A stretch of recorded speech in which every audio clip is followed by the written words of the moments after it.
আপনারা জানেন আগামীকাল সুপ্রিম কোর্টে রয়েছে আরজিকর মামলার শুনানি, আর তার আগে আজ সাধারণ মানুষের মতামত জানতে পথেই আদালত বসাচ্ছেন আন্দোলনকারী জুনিয়র চিকিৎসকরা। বিভিন্ন জায়গায় যে ছবি দেখা যাচ্ছে, সকাল 10টা থেকে অস্থায়ী স্বাস্থ্য শিবির তৈরি করা হয়েছে এবং সেই ক্লিনিক সংলগ্ন এলাকাতেই আদালত বসাচ্ছেন জুনিয়র চিকিৎসকরা। কর্মসূচির নাম দেওয়া হয়েছে জনতার মতামত রাজপথে আদালত। এই মুহূর্তে সরাসরি আপনাদের নিয়ে যাব বিবি গাঙ্গুলি স্ট্রিটে। আমাদের প্রতিনিধি অরিত্রিক ভট্টাচার্য রয়েছেন আমাদের সঙ্গে। অরিত্রিক, কি ছবি?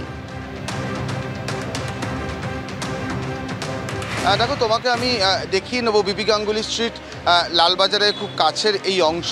এই ধরনের ব্যানার এখানে দেওয়া হয়েছে, জনতার মতামত রাজপথে আদালত। এবং যেটা আমরা আগেও দেখেছি হচ্ছে জুনিয়র চিকিৎসকরা যেটা করছিলেন, যে রাস্তায় তারা ক্লিনিক তৈরি করেছিলেন, স্বাস্থ্য শিবির তৈরি করেছিলেন এবং সেখানে চিকিৎসা করছিলেন। এবং সেই বিষয়টা কিন্তু আজকেও এই রোববারেও কিন্তু চালিয়ে নিয়ে যাওয়া হচ্ছে। অনেকেই আসছেন, তারা নির্দিষ্টভাবে তাদের চিকিৎসার জন্য তারা এখানে এসে যারা জুনিয়র ডক্টর রয়েছেন তাদের পরামর্শ নিচ্ছেন। বিভিন্নভাবে ভাগ করা হয়েছে পুরো ব্যাপারটায়। এখানে যেমন মেডিসিনের জন্য চিকিৎসকরা বসেছেন, এখানে স্কিনের চিকিৎসকরা বসেছেন, এখানে বসেছেন অর্থোপেডিকের, সেখানে সার্জারি, প্রত্যেকটি বিভাগ আলাদা আলাদা করে চিকিৎসকরা বসেছেন। তারা একেবারে ওষুধের সম্ভার নিয়ে বসেছেন, যাতে কোনো দরকারে এখান থেকে কিছুটা ওষুধ দিয়ে যারা আসছেন তাদেরকে সাহায্য করা যায়।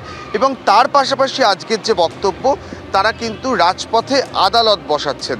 তারা যেটা বলছেন যে সাধারণ মানুষ এই যে আরজিকরের ঘটনা, যার 1 মাস আগামীকাল হয়ে যাবে, সেই ঘটনায় জুনিয়র চিকিৎসকরা প্রথম থেকেই প্রতিবাদ করছেন, কিন্তু তাদের সঙ্গে তারা পেয়েছেন প্রচুর সাধারণ মানুষকে।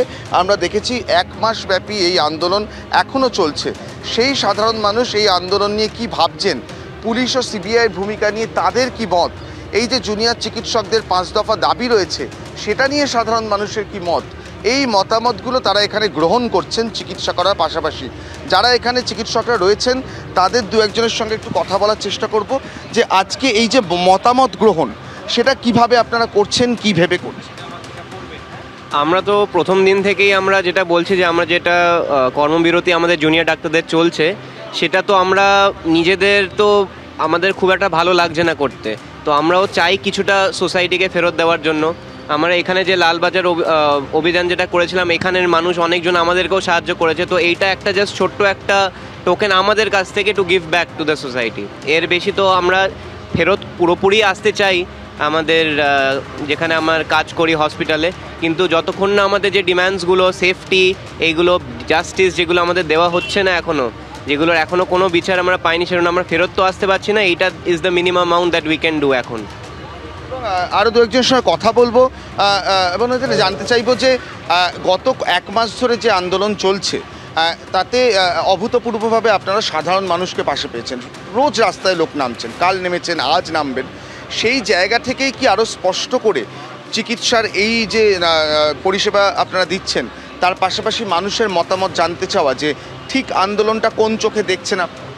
জনতার মতামত সাথে সাথে চলছে আমাদের। আর এইটা হচ্ছে অভয়া ক্লিনিক, অভয়া দিদির জন্য আমরা এটা একটা চেষ্টা করেছি যে এরকম করে নিয়ে আমরা পেশেন্টকে দেখতাম। উনি প্রচণ্ড বেশি, মানে for the people, this is our token of respect and appreciation for whatever they have done so fur.